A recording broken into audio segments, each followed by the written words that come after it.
on this episode of Raising the Wild Ones podcast. All right, Sean, what's the weirdest biblical theory? And he goes, Dustin, I think luck might exist in the Bible. And I'm like, ooh. And he goes, well, maybe not luck, but more or less like chance. And she would go to the movies, and then she would go to the very first parking space. Now, if the closest parking space to the movie was open, she would say, "Oh well, this is God. God gave me this parking space." All right. But if it was at the back of the parking lot, she would say, "Oh, God must be angry at me because He didn't give me the closest parking spot." And as I got older, I was like, "Grandma, I don't think God really cares." And I've heard many people say, why would God let this happen? Why would God take this person? Or why would God let this happen? And so she got to the place where she would say to them, I'm sorry, but accidents happen. Sometimes things are just accidents. Raising the Wild Ones podcast. Do you have a dad joke for us, Sean? I never asked you about a dad joke, so I know I'm putting you on this. I do have a dad joke, but it's a 4th of July one that was told to me. I'm good with that. Okay. You want to go ahead and lead us off with a dad joke? Sure, I would love to. All right, so what does George Washington and a duck have in common? I don't know. The George Washington's face is on the $1 bill, and the duck's bill is on his face. Oh, gotcha. Yeah. I would say it was a political 4th of July joke. A political 4th of July joke. Well, that's totally awesome. That's totally great. This is going to be an awesome time. Thank you. So welcome to Raising the Wild Ones podcast. I'm Dustin. Caleb's over yonder. And he's over here. Whichever that way, I think, on my screen. I don't know if that works. I'm up. Up, left, whatever. I do have a dad and we've joke got, real quick. Oh, you got a dad joke? Light us up. Why did Snoop Dogg need an umbrella? Why? Faux drizzle.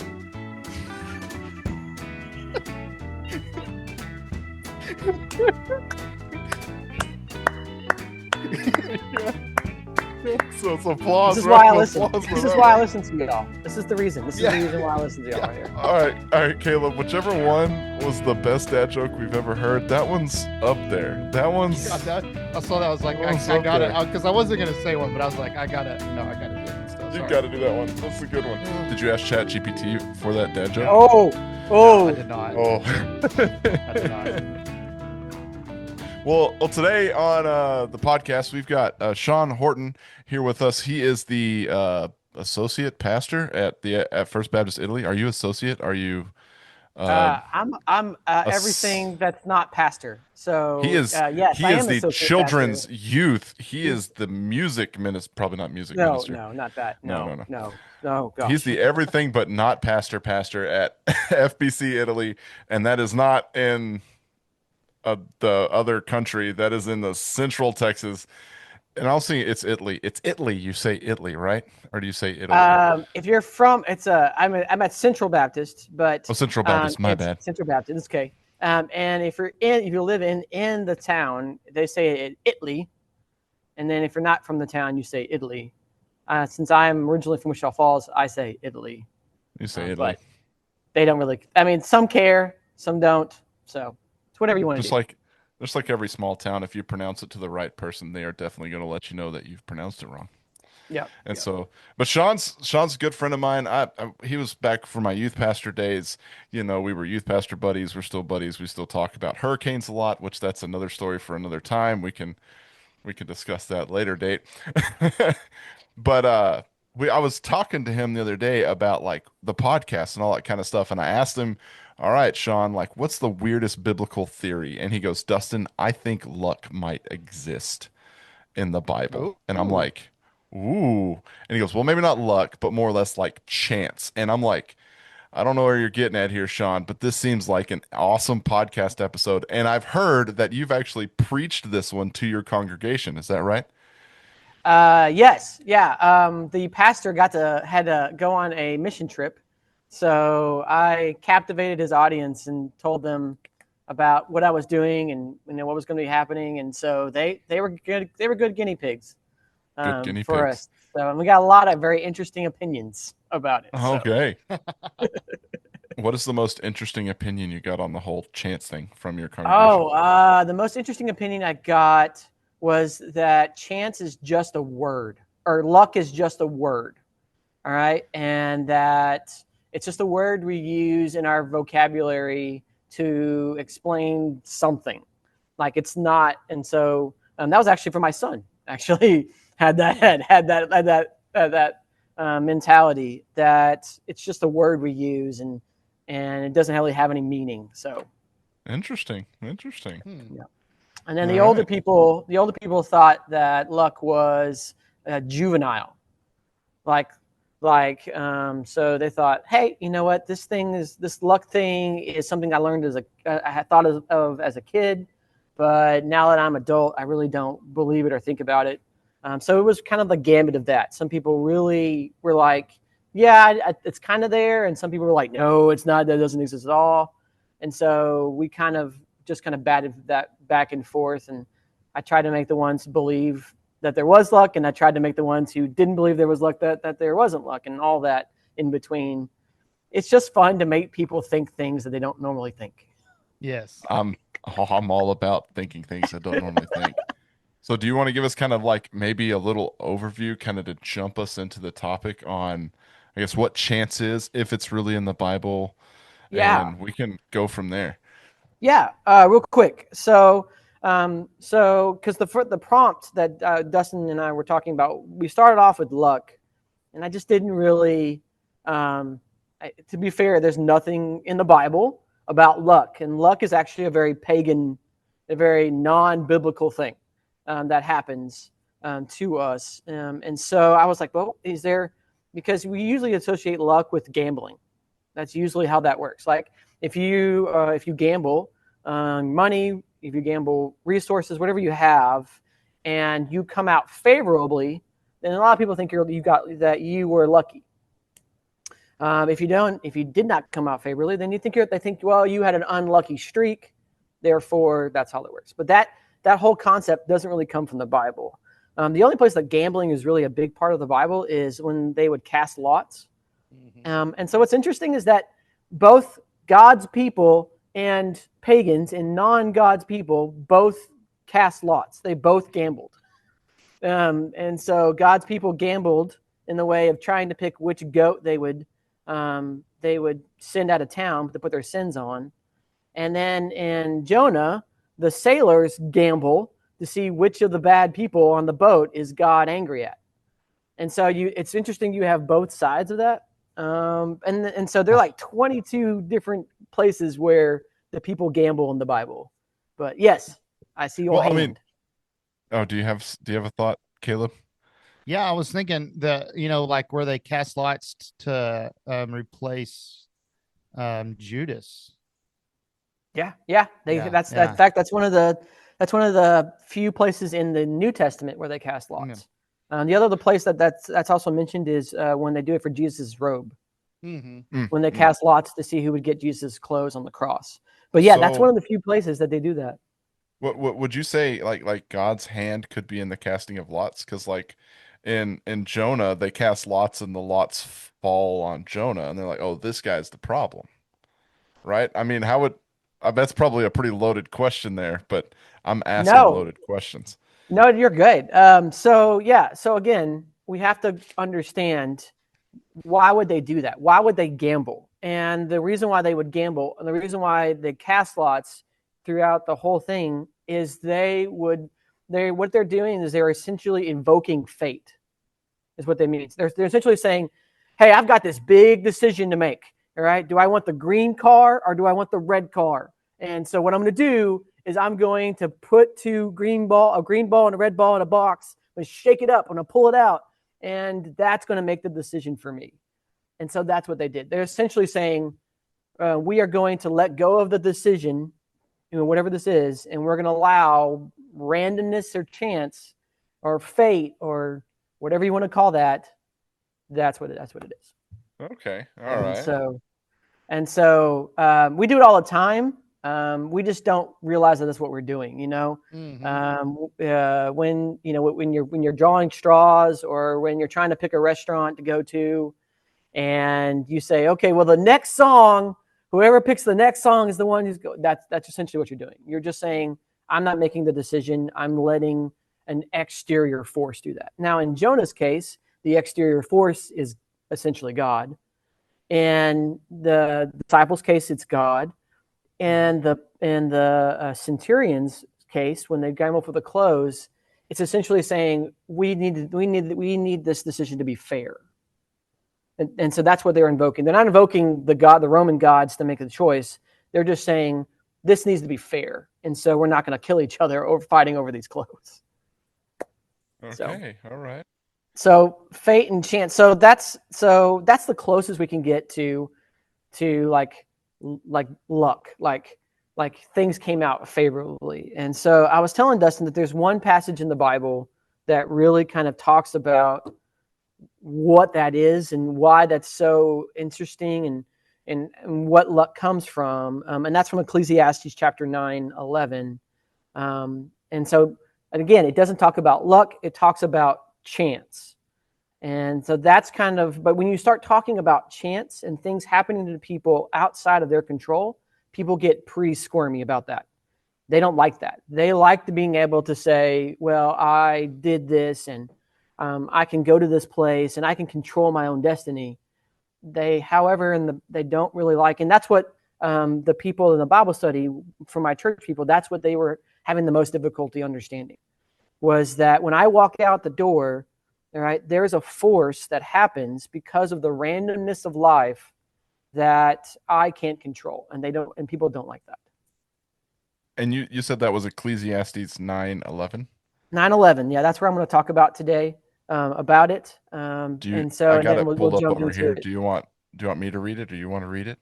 Well, I I'm can going read to tell you a story about my grandma first, and then you can jump on it, because Okay, this is okay. why this conversation came up. It came up because my grandma and her little blue, 1986 Datsun would take my family to the movies. Okay, she would take all the grandchildren to the movies, and she would go to the movies, and then she would go to the very first parking space. Now, if the closest parking space to the movie was open, she would say, "Oh well, this is God. God gave me this parking space."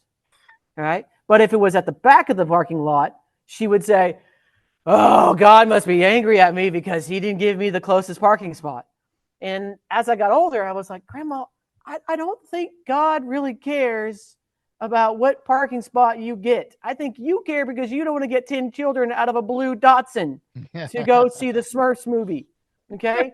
That's why you're complaining. All right? It has nothing to do with your parking spot. And so that's kind of why. It's like we know that the world is broken enough that there's something we can't control, and so we latch onto something that we can grab onto to justify what it is. And so the writer of Ecclesiastes, which I think Justin's going to read here in a second, he says the same thing. He's like, there's something that's just not right that we have to kind of contend with. So, all right, All right. you man, Justin, you jump up. Ecclesiastes 9:11. It says, I have seen something else under the sun. The race is not to the swift, or the battle to the strong, nor does the food come to the wise, or wealth to the brilliant, or favor to the learned, but time and chance happen to them all. All right, awesome, very very well read. Very well read. You should read more on the thing. I'm just kidding. It's called Rednecks Read the Bible. Yes. You gotta go back in the feed. There's going to be a plug right here on YouTube, but you can just click on that link right there and you can just go for it. It's going to be ready for I you. don't know how to do that yet, Sean, Yeah, but just because you said that sorry. now, I'm going to have to figure out Sorry. how to do that. So you read it. So he says, listen, the teacher, the person who is giving stuff in Ecclesiastes, he said, listen, and I know that the Olympic sprinter who's been the favorite to win the race gets to the end, and what happens? He showboats and then he falls down, and guy number 3 ends up getting the gold medal. We know that just because you have we know some people who have these degrees and these accolades, but yet are still working at McDonald's trying to make a nice earning wage flipping burgers. Okay, we know that some of the healthiest people end up having heart attacks. We know that some of the wealthiest people who achieve like the greatest stuff, like sports stuff, they interview them after they win like the Super Bowl or the Olympics or something like that, and they're always like, oh, well, I have to think about what's next, or I'm always chasing the dream. I'm like, you achieved that, and yet you're still not happy. And so there's always this bustedness. There's always this world that we live in that's just not quite right. And he says that the big equalizer is that there's a force called time and chance that happened to us, that happened to all of us. And so, Dustin, have you ever seen it not work out the way you thought it was going to work out before? Do you have a story like that? All the time. Caleb, do you have one? Oh, I've got to think. Yeah, it happens all the time. You always think, oh, this is going to work out. Or, we've heard stories of people saying, like the last couple podcasts, where they're like, I'm going to get this job. I'm going to work at this church or this or that. And then they just know it's going to happen, but then it doesn't. Then it doesn't or happen. Zach calling Dustin and saying, hey, come do this with me. And Dustin's like, nope. Nope. Sorry. Yeah. Call Zach out on that one. Well, I guess my question to you is, Sean, is what is that force? Is it just like, okay, now I'm trying not to sound like real anti-theological. This is not a heresy at all. I promise. But it's like, well, is it just like the universe is the force? I guess that's kind of my thought here is like, what kind of territory are we getting into this force? Time is kind of easy. Yep, time's going to tick on no matter how long we talk and go on. Time always happens, but like chance is like, I mean, yeah. What's the force it's talking about there, Sean? Yeah, Do you know? that's the Do you point. know? And that's the point. That's the point of the whole thing, and that's why people have a hard time understanding. So my goal for y'all is to not change what you think about luck. My goal is for you maybe today is to kind of understand that at some point in our lives we have to acknowledge that life doesn't that life cannot be within our control. There's some part of life that's not in our control, and that is particularly hard for people, especially when they want to believe that the world is ordered in such a way that everything has a reason and everything has a purpose. My goal isn't to dissuade you. My goal is just to tell you this, that you at least have to acknowledge that life doesn't always go your way. And that's essentially what he's saying here.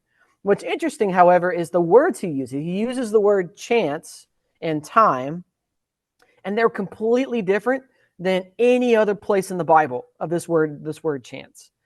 So the word chance here, I'm going to try because I'm not Joel, so I don't know my Hebrew all that well. Okay, but my word for this is the word pega.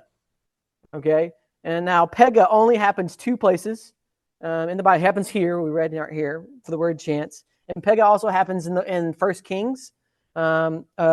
It's word, but it's attached to the word pega is attached to a negative word in 1 Kings. So pega essentially just means it means a chance or an occurrence, and if it's tied to something negative, then you can translate it misfortune. So you have a chance, something that happens to you. If it's bad, it's called misfortune. If it's good, what do you call it? Is there good or bad? Does good or bad exist in occurrences in life and circumstances? So was it good that grandma got up front, and was it bad that grandma went to the back? Is it good when you win the lottery? Is it bad when you don't? Or is it bad when you win the lottery and don't know how to use all the money? Is it good when you win the raffle? Or is it bad when your team loses the state? what is it? And so Pega essentially just says that what happens to us is neither good or bad. Now, and that's hard. That's hard to understand. Oh, okay. Because so the next question I want you all to wrestle with is essentially simple, really simple. When did you start believing in luck, and when did you stop believing in luck? Or do you still believe in luck? And then what is luck's, it? Yeah.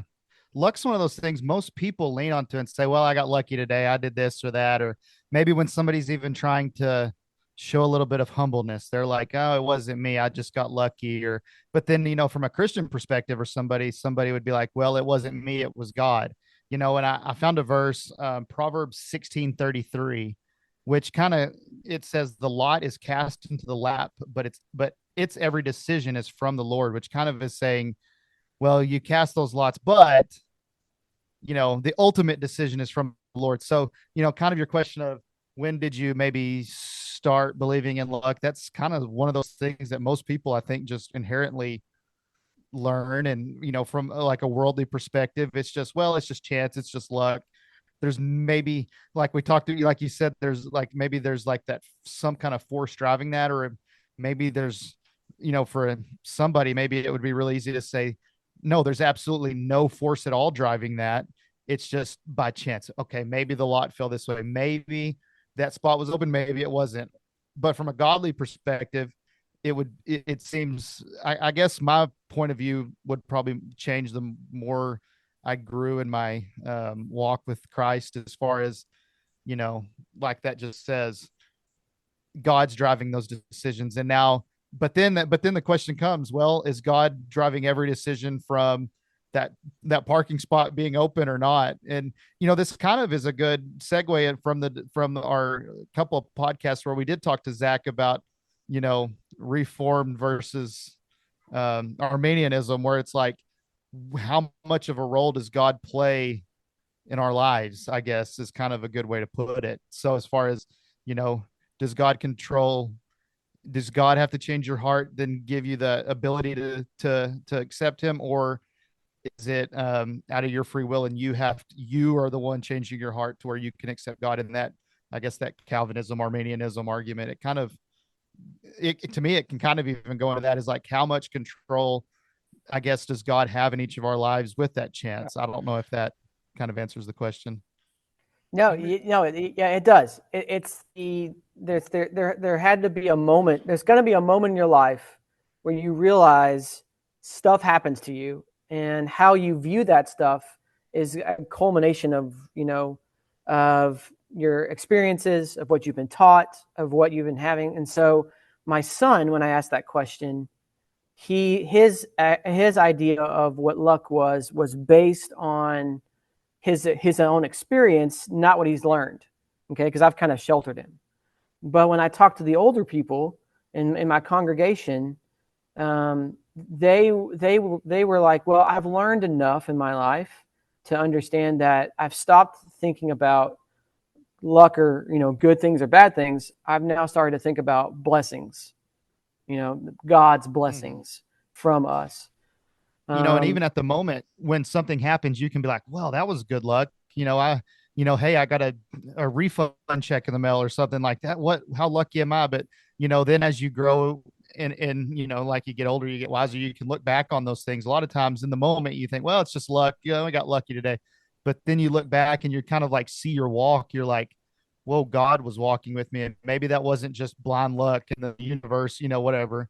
That kind of sounds like new agey stuff. The universe is being nice, I don't know, but New agey. where new agey, yeah. But then you can look back and say, okay, God was walking with me, and these were blessings from God. So that that's that may be something that does kind of come with age, as we grow older, and can look back on our lives and say, that a lot of things were blessings from God. God, every decision is from the Lord. It's definitely your perspective. Right. It's what perspective you give to it. That seems to be to be what it was about. I would and also say, or now, like, also I was going to say is like little things. Like I attune, like I will go to chance and luck to little things all day long. I mean, that you weren't at men's breakfast this last Tuesday, Caleb, but when I showed up to men's Yeah. breakfast, I didn't stop at a single stoplight. I didn't have like a slow car in front of me, and like the parking spot that I normally park at was there. And I remember getting out of the car going, "Man, that was a real lucky drive, man. That was Yeah. Yeah. like it was." It's like, and I guess it's a different thought to think, well, I mean, did God just not want me to get stuck by that old farmer guy that always pulls out of the pecan plant every time I drive by? It's like. I don't know, it's a different thought and a different perspective And it's on just this something stuff. that's very inherent to us because, and I was going to ask this earlier, but I forgot about it. I just remembered my niece wanted to ask. She broke a mirror when she was like 6, and she's still holding on to that and thinks that that is unlucky. And she can't wait till she gets a little bit older so she can, start doing like teenager things and having a phone and this and that. So, in order to break the luck, like she thinks she's got to get just a little bit older and to break that luck, like stuff like that is just it's just inherent to us. And like you said, like you drive and you get all green lights and you're like, well, that was lucky. But it's kind of like, what role does God play in that? Or is it just, is there actual chance? It does seem like it would, some stuff like that could just be chance. I don't know. But did Yeah. she, so I guess the question I need to ask for my niece is, did she have bad luck when she broke that mirror? So that's the thing about this thing is that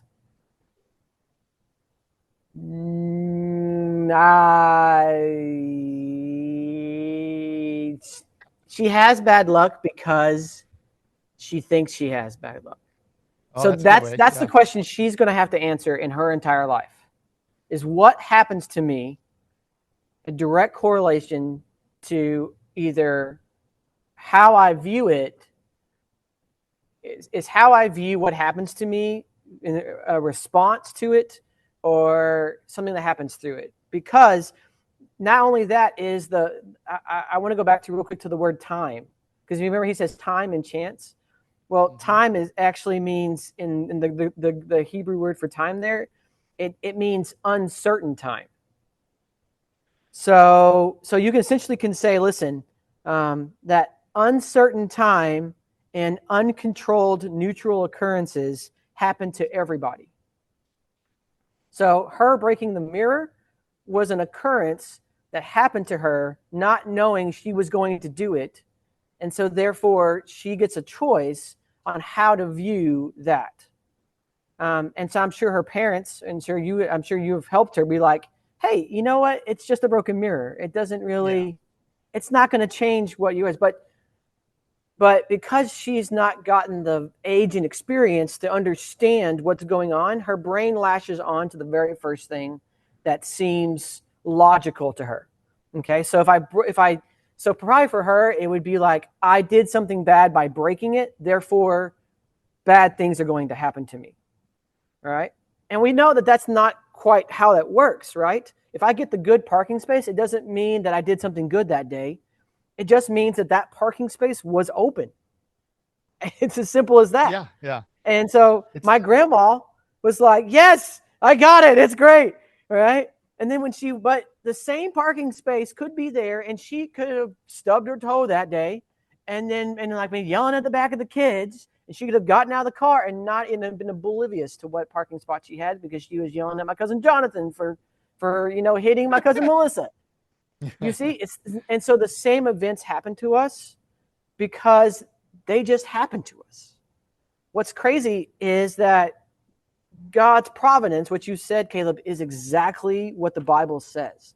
That's why there's no version of luck in there, is because God is in control even when life is so chaotic and so uncontrollable. God is in control. And I was going to say that verse and you got it to me Oh, I'm already. sorry. You can still say it. Oh. I'm sorry. But I mean, look at the end of the book, right? At the end of the book, at the end of Ecclesiastes, what does he say? He says that the duty of man is to love and honor and follow God and do his commandments. And so and that's the big question that we have to wrestle with. Can we live in a world that both things exist? Can we live in a world to just realize that things that happen to us are out of our control and we need to change how we perceive them? And God can be in control of those neutral occurrences that happen to us. That's really that's the $100,000 question is, are you okay to be in that kind of world? Now, when I walk out this door and a dog barks at me, is it because the dog likes me? Or am I afraid? How do I react to that neutral occurrence that happens to me? And what's interesting is my kids watch how I act to neutral occurrences that happen to me. And then they will get informed about how that happens. So when I get the random check for $20 for doing jury duty, I'm like, oh, jury duty. This is terrible. Oh, they should have paid me more. They're going to say, hey, jury duty is bad.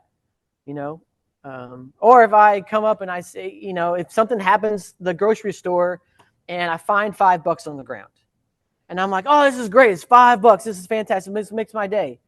Well, if I hadn't have found the $5, would it made my day still been fantastic? It's about, so what I got from everybody was essentially that luck is how you perceive life, these neutral occurrences that happen to your life, which is kind of hard to think that there's a part of our lives. So these neutral occurrences, now the big question that we need to talk about is, how do these neutral occurrences occur? That's the one that I had somebody come up and ask me after the sermon, after the Bible study. How do these neutral occurrences occur? The thought that I kind of have right off the top of my head is you talk about the luck and the chance, and I go to Jonah when they cast lots. I mean, they're basically just throwing it to fate. So like at that point, was the force God going, it's going to land on Jonah? Like they're throwing it to fate, but then God's like taking that fate and chunking it out the window and be like, no, it's going to fall to Jonah because that's my will. And I guess my thought on those small occurrences is like, how do we deal with like passages like that? And then even like in our lives of these things that we may think are totally up to chance, but may not be totally up to chance because God has ordained them. I mean, I guess I don't even know what I'm trying to say here, but and again, can there be both? That's what I'm trying to get you to mull your brain around. Or can you or is it one way or the other? To me, it would seem more like both are a thing because, like Dustin said in the instance of Jonah, if the lot would not have fell on Jonah, that story would have been a whole lot different. So to me, it's like God has a plan. The Bible's clear. God has a plan, of how things are going to end up or how things are going to be. So to me, it's like, yeah, okay, it can be both. God can have a plan and God can have a hand in what's going on in your life and people's lives and to reach his ultimate goal. But at the same time, finding $5 outside could just be I don't know. But it could be God. That $5 it could be God. God. Yeah, it could have been God.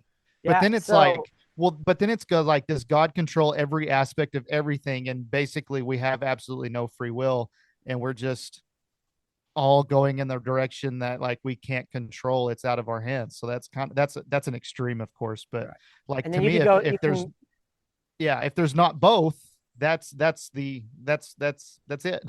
Right. And you can go the opposite direction and say, well, if that's the case, then is God reactive? Does God not know what's going to happen and just reacts when things happen to you? And that's a fallacy too, right? Those are the two extremes. Either God's fully in control or he's not control of anything, right? And so, to have those two places, my thought is think about perspective. Okay? Think about the perspective of, since you're using that analogy, think about the perspective of the sailors. The sailors, they're in the middle of the storm. A neutral occurrence has happened to them, right? They can't control it. It's just happened to them. A neutral occurrence has happened to them.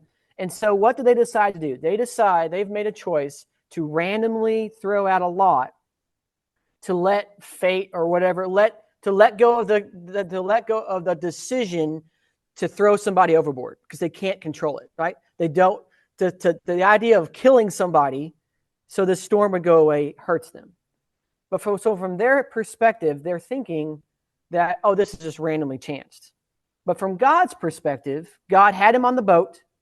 God had him with the sailors. God had him in the ocean. God had him with the fish. And so, from the sailor's perspective, it's all chance.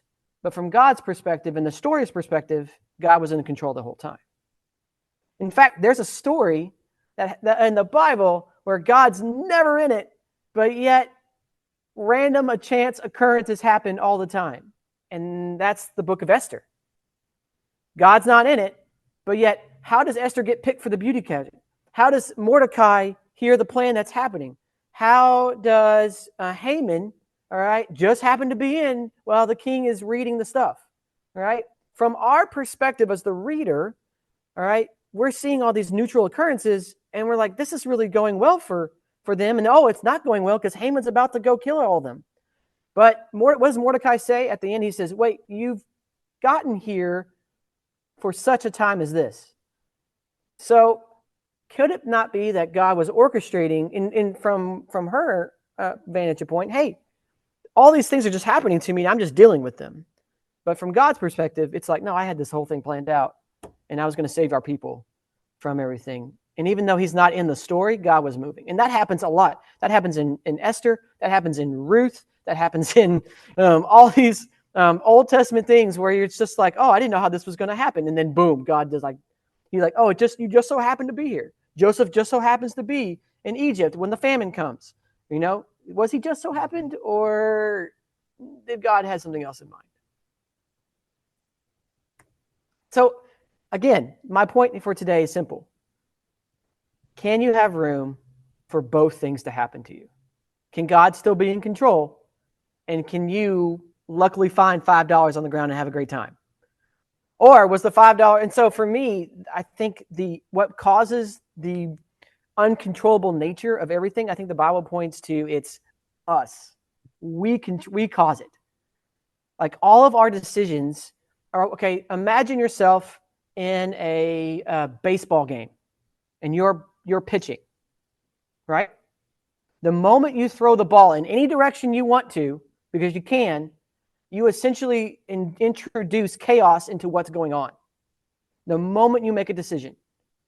And so if you compound that with 300,000 people who are always thinking about themselves and making selfish decisions all the time, what kind of chaos would you create? Maybe the reason why she was in the parking spot at the beginning was because the last person in front of her decided to pull out to have it. Maybe the things that were happening before you, maybe the $5 were on the ground because somebody moved it and pulled it off their stuff. Chaos is introduced by us because God orders the world and from the chaos. So God's essentially using his plan and using us in both facets of what's going on. And from our perspective, yeah, the water heater breaks and oh my gosh, I got to go pay a plumber. But maybe the plumber needed that because God orchestrates the right plumber to come in to you. I'm just saying all these things, maybe we introduce this to us. Every time someone's selfish, every time someone's self-seeking, every time someone says, I want to push my way in front of everything else, the Bible shows that chaos creates that. And so, I don't know. I think a part of what goes on, and I think a part of what makes chance so an interesting part of what it is that it's that we know this. Like I know why this stuff happens. And so I have a choice. Do I see what happens to me as blessings, or do I see what happens to me as curses? And I think the older people who have lived much longer in my life than my life has, that's why I think they say, you know what, we don't believe in luck because we believe God blesses us. And that's what's crazy, because they'll say that God blessed them when their spouse died. And they'll say, God blessed me when I lost my job. And God brought me through that. And so it's a crazy thing to think about. And that's why I was telling Dustin about it. It's like, it's so mind-boggling to understand, to be okay to let go and to trust in God, which is what the writer of Ecclesiastes said the whole time. Well, and kind of the one thing you talked about chaos, you kind of, the idea of chaos and sin came into the world, and thus, God's order it kind of brought in the chaos of everything. And so when you look at it from like a pagan viewpoint, I mean, in the midst of a world of chaos, you got to have something to hold on to. And then I guess that's where luck has come in to that idea of like, well, there's this chaotic world out there that's just like the only thing I thought there's an old movie called The Butterfly Effect. Do you know that movie, Sean? And it's I like the do. whole idea where like one small thing happens and that small thing, makes a big. I think the example in the movie they talk about is the wings of a butterfly in the Amazon, starts the wind of a hurricane that slams into the Florida. And it's like the idea of this small random action, but in a world of just pure chaos, if you're not a Christian and you don't have that blessing to hold on to, and you don't have that idea of that God is the one to bring order, what else do you got to hold on to except for luck? Yeah, yeah, Like, yeah. You've got to be like, oh, well, that was lucky because I just happened to get this job, and then, oh, I just happened to, win the lottery. Oh, I was so lucky, and then, wait, they blew it all, and they actually, lost everything, and my lottery dream home was not really a real show. I mean, you see? I mean, and so that's why when we tell people when something bad happens to us, and we say, well, God's going to get me through, that's why it's such powerful stuff.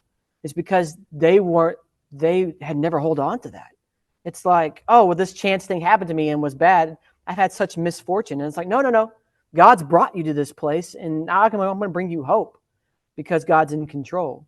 And I think that's why when we go out and we do things that help bring order to that, like when we help people with like who like broke down on the side of the highway and we help them change their tire, we're bringing order to that. We're showing them that, hey, this world, even though you've popped your tire, all right, we're going to orchestrate that for good, and we're going to do that for good. And that's why it's such a big deal. It's because we can take their ideals of, no, you weren't just lucky, all right? Yeah, this happened to you, but God brought me to this place for you. And I think that's why it's such a powerful idea to make the world better and to have this viewpoint of the stuff that happens to me, but I can trust in God. Like God's going to get me through that. And you can micromanage that to my checkout, the checkout person in there. I happened to randomly pick checkout number 6 because I only had 15 items today. All right. But then God offers me the opportunity to help the lady who'd been crying in the break room because she had something had happened in her home life. Hey, I'm sorry. Have you had a bad, can I just pray for you? So it's got to be both. For me, I believe it's both. I believe that we can live in a world that's out of control, but yet God is very much in control. And I just got to change how I see the world around me. And that's why I think a lot of the time he says, hey, start seeing the world the way I see it, and it'll change everything about you. man, And so, that's good. I hope, I don't know. Again, I'm glad y'all had to muddle it in your brains a little bit there, because that's the point, right? That was what people were so hard trying to wrestle with. Is wait, can random things happen? Is random a real reality? Is random a real reality, or is there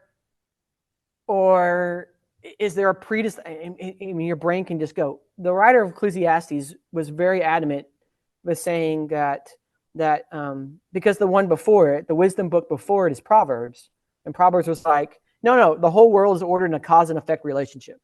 You do good, good comes to you. You do bad, bad comes to you. And the Ecclesiastes guy is like, whoa, hold up, that's not how that works.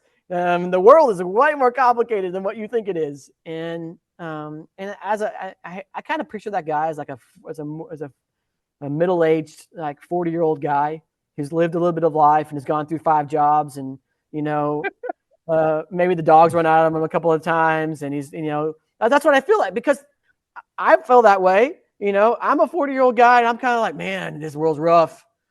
Oh, I gotta go out there again. I gotta mow the grass again. That's. But I'm learning those lessons, and much wiser people than me have come alongside me and said, you know what, you just have to let go. You just got to let go. You just got to let go and say, you just got to change the perspective you have on life. And so, yeah, if bad things happen to you, you have that perspective, but then realize, God's bringing you through it. And that's what now it's really interesting. Since I did that Bible study, I have to go to these, like I'll go to the checkout line now and I have to be like, oh shoot, my kid's watching me. I gotta act nice. I gotta but think about Jesus in this moment. I can't just be like, oh, I got 16 items and you're making me go back. No, I can't do that. I can't do that. Yeah. And I could see where people who, hold the view of, well, if there's no chance at all, somebody who's going through a hard time, I could see them saying, well, if God is just constantly, I guess I could see a struggle where somebody has where maybe they're just for years have struggled with money or addictions or different things, where they're like, why is God doing this to me? And that, that kind of leads down a bad path where, to me, which I'm with you, I think it feels to me like it would be both. And that, to me, that gives you a lot more hope where, okay, these bad things are happening to me, but through God, I can get out of that. I can get out of that addiction. I can get out of whatever problem is going on. So to me, I'm with you. I feel like, at least just thinking about it for a little bit, and I'll tell you, I've thought about more. I haven't thought about this a whole lot now that I think about it now. Does that make sense? But now that I think about it more than I have thought about it, it's really, to me, it has to be both. I'm with you. Well, and so to speak to that, because and so I had the lady come up and ask, why is that? Well, I had another lady come up, and she had been a Dallas cop for almost a decade. I mean, her whole career was like homicide detective. And so she would have people come up to her and she would be like, and so they would say, why is this terrible thing happen? How did this terrible thing happen to me? And I've heard many people say, like, why would God let this happen? Why would God take this person? Or why would God let this happen? And so she got to the place where she would say to them, I'm sorry, but accidents happen. Sometimes things are just accidents. Yeah. And that was like, man, that spoke to me. I was like, oh yeah, I just think about it. Because sometimes things are accidents. And the world is such a place that is such chaos caused by so many evil people, including myself. I am evil. I make mistakes. And so I contribute to it. That we live now in a fallen world that Dustin talked about. We live in a fallen world where chaos and chance and accidents happen. I had a professor at Higher Payne one time tell me he had a death of a loved one, and so one of his students said, why does God let bad things happen? And he was like, well, you know what? I don't know. I know why bad things happen in the world. In this case, I don't know why this bad thing happened. And so that's kind of that mindset of sometimes things are accidents, and I have to teach my kids that, and that's a sobering. I hate for that. I want them to believe the world is great, and that they have choice and they have stuff. But as a middle-aged 40-year-old man who's learned a couple of things, sometimes accidents happen, and the rock goes through the window, and you have to pay the insurance claim from the mower. That's accidents happen, and sometimes that's okay. happen. Accidents happen, and so that's what I would say. For the same argument you made, Caleb, that's what I would say. It's like that's the nature of life, and God knows that, and God, instead of abandoning us, says, you know what, we're going to walk through this. We're going to get through this. And so, yeah, it's craziness. So here we've decided luck is not a thing, correct? There's no luck, but there's chance. Okay. But so there's luck. Yeah, luck is not a thing. I don't think, because luck is based on the opinion of children. Yeah. So, but chance, random acts of, that's what he says. Random, let me read it again. An uncertain time of an uncontrollable neutral occurrence. So you don't know when it's going to happen, and don't know if it's going to be bad or good. And if it's bad, the Bible says that it's misfortune. Oh, misfortune has fallen upon you. So yes, I believe that luck doesn't exist, but I kind of believe that accidents happen and that there's a part of our world that's chaotic and that I have to learn to deal with and learn to change my perspective on it. Man, that's a good one right there. So now I'm just sitting here just kind of like thinking about the whole idea of just chance and how it all Yeah. What's matters. Because crazy is you're gonna go stub your toe on the sink or on the shower, and you're gonna be like, "Dang it! What did I do? What? Oh, okay. Well, it's fine. It's fine. It's fine. It's it's just fine. random. It's It gonna happens turn to me into it's randomly." misfortune. It's going to be a big Misfortune. theological discussion in his head with Yeah, himself at yeah. that point. Yeah. Yeah. Lindsay's Or gonna like, come or like around your the wife's corner gonna and do I'm just something. sitting there.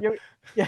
Staring into the, just staring off. And the Just thinking, ethos. You're just staring in the like, ethos. what exactly what had just happened? Right. Yeah. Just put it in chat GTP. Be Yeah. like, okay, I stubbed my toe. Is that happening or not happening? What am I doing with that? What's happening? What do I do with this? Oh man, Oh my gosh. we're. I guess we're probably towards the end of this one here. We're at about an hour, uh, but I don't. Okay. You know, Well, is here, it just you, going to you be want more chance that content? we're going to end this? Are we just going to chance the end this pod? Is it just a chance that we'll end this podcast? You know, Maybe, or maybe it was fate. Maybe it was fate that maybe we should do it. fate that we should do And it. What so do you I got? could Something ask to you kind some of more. close us on here? Go ahead, man. Ask No, questions. If you need more content, I can ask more questions. That'll If make you you got think. questions, you got to ask questions to think. I mean, give us a good one to close on here, Sean. What's a good Okay, what do question you that we think? can? Do you think, Grandma? What do you think? Okay, yeah, that's what I wanted to ask. Do you have somebody in your life, maybe like an adult, who believes in chance, who Oh, goes I to the mean, lottery scratchers and says I'm gonna have a lucky day? you didn't hear this from me, Caleb, but I'm gonna throw Blue under the bus here. Talking to Blue. Do you know what I'm saying? I don't know if you I have no know, clue but what you're saying. I'm not a part of okay. this. So you don't know this, and we're definitely not deacons of his church. That didn't happen either. Yeah, I don't. So I have no clue what he is about to say. we're driving Unscripted. to We're unscripted. You want to cut this? we're Clip driving this to one. with Wisconsin, right, for a mission trip, and I'm having this conversation with Blue in the middle of the night. And in the middle of the night, we pass a giant billboard, and it says some lottery is over like $1 billion or something like that. And he just looks at me and goes, "It's time for me to buy a lottery ticket." And I'm like, "Why?" And he goes, "Every time it's over $1 billion, we buy lottery tickets." And I'm like, "What for?" And he goes, "Just because we might win." And I'm like, "You're the theological leader of our church. What?" And so you Yeah, talk about like because chance. Like I he wonder how believed in having this chance. conversation with him and how that would work. Because I mean, he said, "Oh yeah, every time it gets over $1 billion, we just buy it. We buy a lottery ticket." I mean, You know, yeah, he's like, I've done that too. Yeah, but I'm Yeah, like, there's a chance. There's every "There's a time you go in chance." for a raffle, every time you put in for the like the school is like doing a raffle for like a like something. yeah. You want to help and so I'm always like, yeah, I'm going to give my $5 to buy the raffle ticket, but we all know that I'm not going to win. You're just a money grab. This is just a money grab for the school because I never win. I never win at those things. Okay. There we go. Have you ever? Okay, I'm not going to say those two words together. Have you ever been fortunate enough to receive a prize? All right, from a contest. Let's do that. Let's do that. So we were at conference. I was at a conference like a couple of days ago, and I won a cooler, like a nice cooler. There we go. Yeah. Was I it love was it. it I a love it. was it You chance should was go it buy a lottery chance ticket. that you won? You should. You maybe have good chance. You have good He's chance. so You lucky don't have now. misfortune. It was like everybody just like signed their name, and I won a cooler. What's That's that? awesome. I was like, What's that one movie like Inception? Because you said something about like buying a lottery ticket. I totally saw somebody the other day who they had a raffle to buy a poster board full of lottery tickets. And I'm like, Really? that's like they like went and bought a massive amount of scratch offs. They glued them to the poster board, and then you could have a raffle to win the poster board of scratch offs. And I was like, that's that's Good. like a level of chance I've never seen before. You're taking a chance to see if you could also take a chance in the future. You're taking Yeah. Yeah, I know people who give them as Christmas gifts, stocking stuffers. They give lottery scratchers as a stocking stuffer, You and know, I'm my like, great grandma did that. She did that. really? See, I got there them as it like is. as a little kid. I would get scratch offs. Mm-hmm. It was paid off great, right? You go like, Mom, like, Grandma, just give me the money. Just give me the money, Grandma. Just give me the Paying money. off. Because It's totally if paid you off had now. won something, she would want to cut. You know that. You know that. Like, Grandma's gonna get paid now because that's what she was doing. She was doing it. She had terrible luck. It was like, oh, okay, well, the kid, God will The give kid the good kid God's the gonna luck, and give that's what he kid the was. good luck. You All know right. that's Oh what she my, did. oh my So goodness. do you think that it's okay to, I'll look this up, break a mirror, walk under a ladder, open an umbrella indoors, spill salt, if a black cat crosses your path? Oh, Do you think those things are okay? Like yeah. So I would say, um, if you believe in the concept of luck, then you also have to believe in the concept of unluck, right? And so, therefore, your belief systems will garner what your thoughts are about that particular subject, as I clearly skirt around a yes or no answer yeah. to that. It's it's kind of like if you're looking for something, you're gonna see it. You're Just going to like see it. if you feel Yeah. if you feel bad and you look up your symptoms on the internet, then all of a sudden you've got some Yeah. terrible You've got disease that nobody infantile. else All of has a ever sudden, it's had. just ready Yeah. to go. Yeah. Yeah. Yeah. I Right. would say, and again, all that stuff was I hate to say it, was parent manipulation to tell their children that there's a consequence for doing something bad. That's spun into oh well if I break something, then I'm going to have misfortune. If I walk under this ladder as my dad's under it and kick it out, and I have my dad go to the hospital, that might be pretty bad. Oh, the black cat. I need to stay away from the black cat because it might maul me because it's a stray. Yeah. And so, I think some of that is Little Wives' Tale. Some of that is folklore. Some of that is ancient ideas of trying to explain something that they had no vocabulary for. Yeah. Right. And But I mean, even so it's kind of like, I don't know anything about the Aurora Borealis, but I can say that those are some darn pretty colors out there in those red, green, and blues. And so I'm like, oh, so it's pretty lights in the sky. That's what it is. It's the light skies. That's what it is.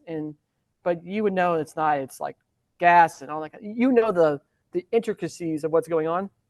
Until you'll study, you'll learn. And I think that's why we stop learning as luck as kids, is because we kind of start being like, oh, well, that doesn't really pan out the way I think it is. And again, it comes from what your parents thought. It comes from situations. If you have a string of really bad things happen to you, then yeah, I could totally understand you rationalizing that by saying, well, I must be an unlucky person. I totally get but that. even though on the other just the other side of that is you're gonna like it's almost like ingrained within you. Like I don't think I could physically just walk under a ladder walking down the street. I think I'm gonna walk around it. Like I'm not just gonna mindlessly walk under this A-frame ladder that this dude's working on. I'm just gonna walk around it. Like, and it's almost like the idea like if a black cat crosses my path, I'm gonna be like, huh. It's like it almost makes you stop and think, even as an adult, where you're right. It's like, nah, luck's not a thing. It's not really a thing. But it's like it still, even today, makes me stop and think, huh, that's weird. You know? But I now you mean, think Yep. it's so ingrained into our culture, but at the same time, like you were saying, Sean, like where does that come from? It doesn't come from a necessarily a biblical perspective. So we need to start changing how we think about that stuff. Right. And that's what was crazy was, I mean, you think about this. God's people are in a whole pagan world, and they're like, oh yeah, this is how this works. This is how rain works. And they're like, no, no, Yeah. there's a deity up there that loves you enough to send rain. It's not because you got a bag of squirrels and you threw them into a river. That's not Yeah. quite how that worked. Did they do that? That was the nicest thing I could think of on spot. Okay. That was the That's- nicest thing that's I a could good think one. of on spot. I was about to say, it's like, let's go get some bag of squirrels Gonna- and let's yeah, throw yeah. them into the river. like something Instead of- Dustin would River, do. and then the rain's gonna Some come. Dustin. Well, I I don't mean, know, again, the same thing. Oh, I got aspirin. I got vinegar. I'll throw it on my vegetables. It'll make them grow because I saw it on TikTok. Yeah. No, it's not. And they need water and sunlight and air and the soil. That's how that works. But yeah, for the longest time, I would say oil. I would say oil instead of oil, and that was because my parents ingrained in me that's how you say it. So when I got married and I said, "Oh, honey, I'm going to get an oil change," she was like, "What are you talking about?" And I was like, "An oil change," and he was like, "It's oil change," and it's the same thing. It's the same. You can't. It's until you get shown a different idea, you're always going to believe that idea. Man. Well, I mean, I'll say this has been an awesome episode, making me think about a lot of different stuff and a lot of different thoughts and side tangents off of this whole chance thing. But before we kind of jump off here, Sean, do you have like anywhere if anybody would like to like send you an email or whatever, or contact you or anything like that? If anybody wants to like go, Sean, luck exists and I'm going to tell you why, how would they do that? If you want to tell them that, or if you just want to stay incognito, I'll let you stay incognito. No, it's great. You can email me at sean@cbcitaly.org. That's my official email. You can go to the Central Baptist Italy Facebook page, where we do all our services online. I actually teach a walk through the Bible in a year Bible study, 52 weeks, and so this year we're doing 52 important verses of the Bible. So they can go watch that. You can find me on YouTube. You just type in my name, Sean, Sean Horton, Horton, and I put some Bible studies and things I've done on that. But pretty much they can just find me on Facebook, as they say in the stuff as there. They can shoot me a follow or a like, whatever they want to do. I don't know. Just come to the church Facebook page. That's good enough for me. Come to the church Facebook page. That's good enough Awesome. for me. Well, Caleb, do you got anything to close us out here? Or? I broke my arm in 2 places. The doctor told me to quit going to those places. Hey! But I thought he was going to start talking about luck. He's like, I was know, it right? lucky No, that I no. broke my arm in 2 places? It was Really not. It was a bring good dad No, joke. we had this was a lot of fun. I made me think about a lot of things that I haven't thought about, like I said earlier. So it was a lot of fun, and we do appreciate you coming on. Had fun. Oh, yeah, man. Yeah, of course. It's been excellent. Of course. You know what, Sean? In 6 months, we're going to have you back after you break a mirror, walk under a ladder, and find a black cat to cross your path. And then I will do all those things and give you an update via my MySpace page. MySpace. Good old MySpace. Well, Tom, thank you, Me Sean. and Tom are best friends. That's the only friend I have is Tom on MySpace page. Is that still a Wasn't thing? That's an old school I don't thing, know. Tom Horton.